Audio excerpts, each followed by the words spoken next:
13 letters. That's exactly half as many letters as there are in the entire alphabet, Victoria explained. Thank you for sharing with us, Victoria, said Mrs. Chen.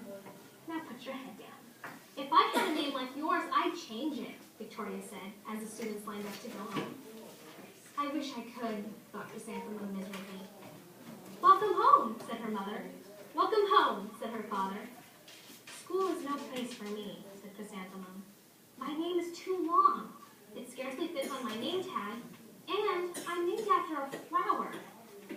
Oh, Pish, said her mother. Your name is beautiful, and precious, and priceless, and fascinating, and winsome, said her father. It's everything you are, said her mother. Absolutely perfect, said her father. Chrysanthemum felt much better after her favorite dinner, macaroni and cheese with ketchup, and an evening filled with hugs and kisses and parcheesi. That night, Chrysanthemum dreamed that her name was Jane. It was an extremely pleasant dream. The next morning, Chrysanthemum wore her most comfortable jumper. She walked to school as slowly as she could. She dragged her feet in the dirt. Chrysanthemum, Chrysanthemum, Chrysanthemum, she wrote. She even looks like a flower, said Victoria, as Chrysanthemum entered the playground. Let's pick her, said Rita, pointing. Let's smell her, said Joe. Chrysanthemum wilted.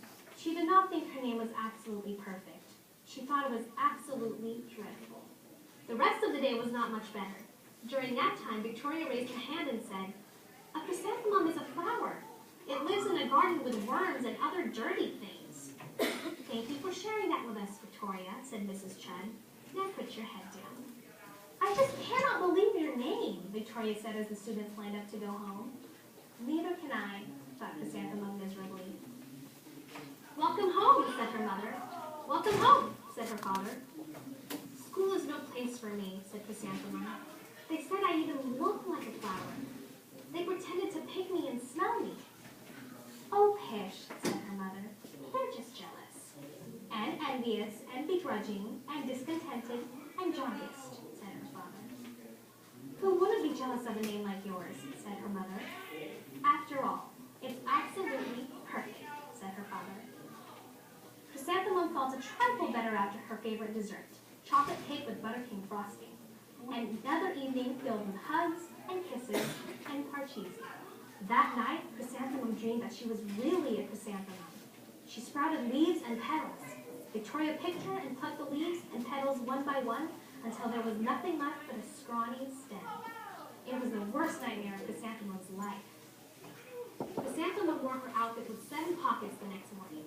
She loaded the pockets with her most prized possessions and her good luck charms. Chrysanthemum took the longest route possible to school. She stopped and stared at each and every flower. Chrysanthemum, chrysanthemum, chrysanthemum, the flowers seemed to say. That morning, the students were introduced to Mrs. Twinkle, the music teacher. Her voice was like something out of a dream, as was everything else about her. The students were speechless. They thought Mrs. Twinkle was an indescribable wonder. They went out of their way to make a nice impression. Mrs. Twinkle led the students in scales. Then she assigned roles for the class musicale. Victoria was chosen as the dainty fairy queen. Rita was chosen as the spiffy butterfly princess. Joe was chosen as the all-important pixie messenger. And Chrysanthemum was chosen as a daisy. Chrysanthemum's a daisy! Chrysanthemum's a daisy! Joe, Rita, and Victoria chanted, thinking it was wildly funny. Chrysanthemum wilted. She did not think her name was absolutely perfect. She thought it was absolutely dreadful. What's so humorous? Asked Mrs. Twinkle. Chrysanthemum, was the answer. Her name is so long, said Joe. It scarcely fits on her name tag, said Rita, pointing. I'm named after my grandmother, said Victoria. She's named after a flower. My name is long, said Mrs. Twinkle. It is, said Joe. My name would scarcely fit on a name tag, said Mrs. Twinkle. It would, said Rita, pointing. And, said Mrs. Twinkle, I'm named after a flower, too. You are? Said Victoria. Yes, said Mrs. Twinkle. My name is Delphinium. Delphinium Twinkle. And if my baby is a girl, I'm considering Chrysanthemum as a name. I think it's absolutely perfect. Chrysanthemum could scarcely believe her ears. She blushed, She gleamed, and she bloomed. Chrysanthemum, chrysanthemum, chrysanthemum. Joe, Rita, and Victoria looked at Chrysanthemum longingly. "Call me Marigold," said Joe. "I'm Carnation," said Rita, pointing. "My name is Lily of the Valley," said Victoria. Chrysanthemum did not think her name was absolutely perfect. She knew it. We want to thank her supporters for making our story possible. This story All right, so before we start the math part of this lesson, I just kind of want to ask, in this story, there was one term that kept being repeated. Does anybody know something that they heard repeated? Chrysanthemum, Chrysanthemum, chrysanthemum, chrysanthemum. And they did it how many times? Like 3. There were 3 repeated. Well, they repeated it like 4 different times throughout the book, but each time it was repeated 3 times, okay? So, was anything else repeated? Perfect. Perfect, absolutely perfect, okay? What else was repeated? Dreadful. Ty? They kept saying her name was Dreadful. Dreadful, okay? What else was repeated? Victoria. Victoria, because she was one of the characters. She was the main antagonist because she was the one that kept trying to make Chrysanthemum not feel good about her name, right? Does that ever happen in middle school? Yeah. Maybe not about your name, but would it be about other kinds of things? Clothes. Yeah. Yeah, maybe your clothes or things like that, right? Well, and she wanted to come to school to begin with, right? And then once everybody started talking about, and she thought her name was fabulous, right? But once everybody started talking about her name, what did she start doing? Started saying the school wasn't for her. School wasn't for her. She started feeling bad. Did she even like her name anymore? No. No, she didn't. In fact, there was one word that kept being repeated. I have a question. What does wilted mean? That's a great question. That's why I pulled it out. Does anybody know in the context or within it, what does wilted mean? What? Fine. Well, if her name was flower, so I think that's partly why they used it, because when a flower wilts, it just kind of almost dies. Okay, so usually you hear the word wilt when it has to do with flowers. And it kind of just dies and kind of shrivels up because it doesn't have water and it's not enough sun or something like that. So it just kind of diminishes and kind of gets a little wimpy and like that. Why do you think that they would use wilted? Christina kind of said it. Does anybody agree or want to elaborate? Valerie? She was correct that it was like when it dies, but it didn't necessarily that just kind of shrinks and It just kind of shrinks and it didn't really die, but it just doesn't look really fabulous anymore. I'm just going to let y'all talk into that just so that it shows up on the video real well. So repeat it one more time and say. Well, I believe that Christina was correct. It's just that it doesn't necessarily mean that it dies. It kind of like just shrinks or gets smaller. It shrinks or gets smaller. Okay. Have any of you, you don't have to say out loud, but have any of you like been really proud of something and then when you got to school, you kind of was like, maybe I'm not as proud of that anymore? Yeah, that happens sometimes in middle school, okay? Tyler, you had your hand up? I think the reason why they used wilted is because the name of the girl was a flower, and a flower starts off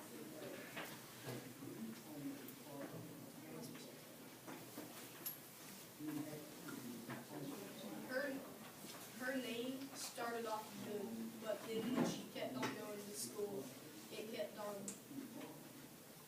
making her name seem bad. So you're saying as she went to school more and more and other people were making her name appear bad and worse, that's when it started to not be as strong or as good? I'm saying that's why they use wilted. That's why they use wilted, because it gradually got a little bit worse and worse and worse, right? Yes. You could say her name wilted. Her name wilted. That would be a great analogy. At the very end, so what was her, at the end, what changed it for her? Valerie?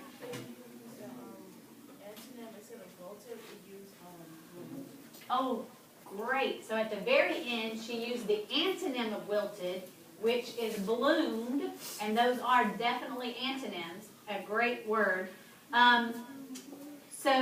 But what made her change her attitude about Dennis? Miss Tinkle. Miss Tinkle. So what about Miss Tinkle? So basically, she had a really long name, and so Miss Tinkle said how she felt about it, and she told it. I don't remember. And basically, she told her name was that, and the kids didn't realize it, so they felt different. And they also, and Miss Tinkle also said her name was Poppy because they knew that when she was little. Awesome. Does anybody have a personal experience with where maybe somebody was picking on you about something and then maybe either a friend or a teacher kind of took up for you and changed it somehow? Think for a second. I'm not going to ask you to share it with me. I'm just thinking through. You're not going to share it with me. But I remember distinctly something when I was in middle school. If you want to share it with a partner, you can.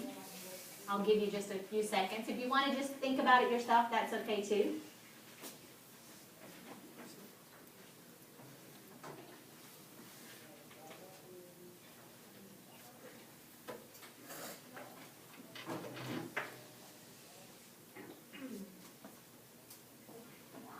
Does anyone want to share theirs? Nope. Okay, I'm going to share mine then. Mine, in middle school, I was super good at math. But at that time, girls weren't good at math. And that's just not something that happened. And nowadays, you see, there are several girls in this class. But when I was in middle school, I was in an advanced math class, and I was one of two. There were only 2 girls in that class. And I was like, well, gosh, I'm just weird. Maybe I'm too much like a boy. Maybe I shouldn't act like a boy so much. But I loved math, and so I wanted to keep doing math and keep doing math and keep doing math. And I usually had, in middle school, I started having all male teachers for math also. And in high school, I'm like, really? And one of my middle school, he was a man, he brought his wife to school one day, and she shared with me, she was a high school teacher, and she came and shared with me how in college, what a hard time she had, but that she loved math and that it does get better. So that made me feel, well, okay. And then she actually challenged me. She said, you know what? You can be better than any of these boys ever. And you might have to work harder at it because you're the only girl and you might feel bad about it, but don't ever feel bad about that. And so that made me go, okay, I really like math and it's okay for me to like math. Because there's some other, and she actually, throughout the years, she shared different great math women in history and that kind of thing. So she kind of opened it up for me that it's okay to be a girl and like math. And so that's kind of, I didn't mean to go there with this, but that kind of did. Does anybody think about when, I'm going to read this last part. Chrysanthemum could scarcely believe her ears. She blushed, she beamed, she bloomed. Chrysanthemum, chrysanthemum, chrysanthemum. What you think, Jonathan? Now that I think about it, the word scarcely was also repeated a lot. Okay, scarcely was repeated a lot through it, so that's good. That was an alliteration. That is alliteration. I'm so glad you pointed that out, because that's what I was going to point out as well. Blushed, beamed, bloomed. Alliteration is when an author wants to bring attention to something. And he says one letter started a word multiple times. That's right. So the same letter starts the word multiple times, and that brings attention to that. That's one of our literary tools that authors have access to and they use often. And somebody already mentioned the opposite of wilted is bloomed. And that's kind of one of the last things that was said. And then they repeated her name again 3 times. Chrysanthemum, chrysanthemum, chrysanthemum. Pretty cool, right? Yes? Did I ever tell y'all that my favorite number in the whole wide world was 3. 3? Mine's 7. Yeah. That actually has a lot of math applications I won't go into, but ask me later why 3 is so important in math, and I'll let you know. This is a children's book, but can we learn even from children's books? Maybe. Yeah? Who was reading this children's books a while ago? The only person in the world. It wasn't an adult. A teenager. She was a teenager. Okay. I gave everybody an index card, and I need you guys to write your own name. I wrote chrysanthemum with the number 13. Why did I put 13 on it? There are 13 letters in her first name. If you go by your middle name, I want you to write your first name. Everybody only write your first name. Like to fill up Your first name fill up the whole. and how many letters are in your first name, because we're about to do data analysis with the number of letters So in your our name on name. this side and how many letters? The name on one side, the number of letters on the other. Yes. I don't have a pencil, but there are some crayons right back here. Markers. Hey, Ashton, Use those markers. Give other people, only take one so that others can get it. If you need something to write with, there's markers back there. All right.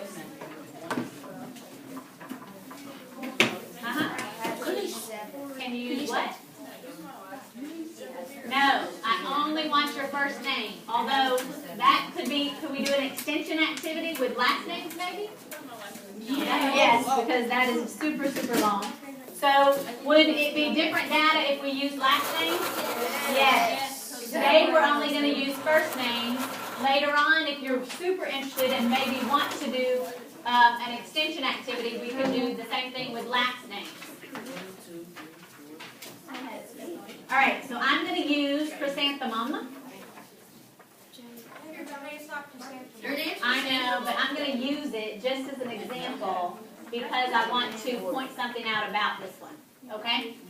Actually, can I go ahead and, I'm not going to read this one. We'll read this one at the end. But, did you read Tiki Tiki Timbo? In elementary school? Yeah. Awesome. So, this book, does anybody remember reading it? And do you remember what happened in it? Nope. No. Well, I'm not going to read this one to you. I'm just going to tell you about this one. In this book, they're from, let's see.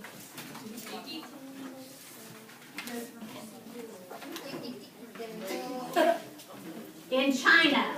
I'm going to read the first page. Ready?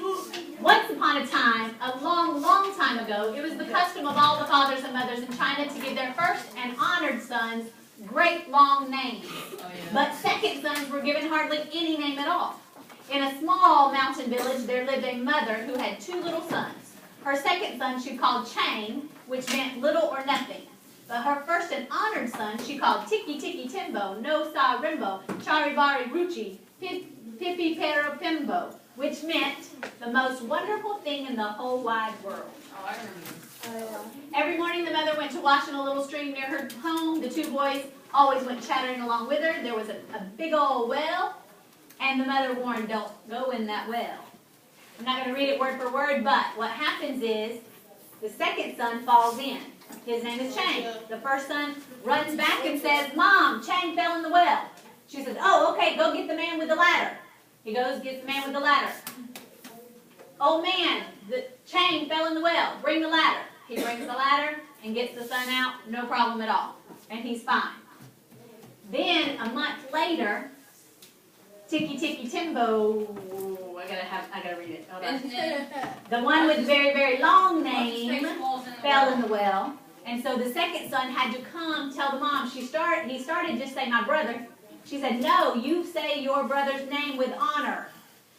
So he had to say the whole name. And he was out of breath.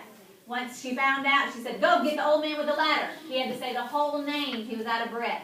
By the time they got to the well, he wasn't dead, but he was very sick because he was in the well so long, and it took him many, many moons to get better. And from that point on, they no longer made really, really long names for their first honored son. So does that does that have the same type of ending as the other book? I get, no. Yeah! No, because the one with the This really, one. really long name, that one gets the bad thing. Right. So the one with the really, really, really long name, it was a bad thing to have it, and then they changed it to make them smaller. So that's kind of the what we can do is to called compare. It is irony. What we could do to compare the two is the endings. See how it would change if, like, to compare the way the ending this book was with the way that Chrysanthemum ended as well. But because of time, we're going to go ahead and move on with our math lesson. Tyler. We are going to go use the restroom. Dennis. Well, I kind of like made a connection on Tiny's project. Okay, what's the connection you made? So basically. So wait a second. Dennis just made a text-to-text connection. So go ahead. So basically, blacks were thought to be like very evil, and they started out very good, like in the book. But then in the middle, Chinese project, fights and stuff happened. They were very evil, and at the end, it was like kind of good. But they also thought that since Chinese calendar, you get 13 on the mouse, that was very evil. The number 13, and her name had 13 right off. So. Oh, so you're making a connection between chrysanthemum number 13 with the Chinese custom of 13 being a evil number or a bad number. Very good connection. Okay, what I need everybody go ahead and line up.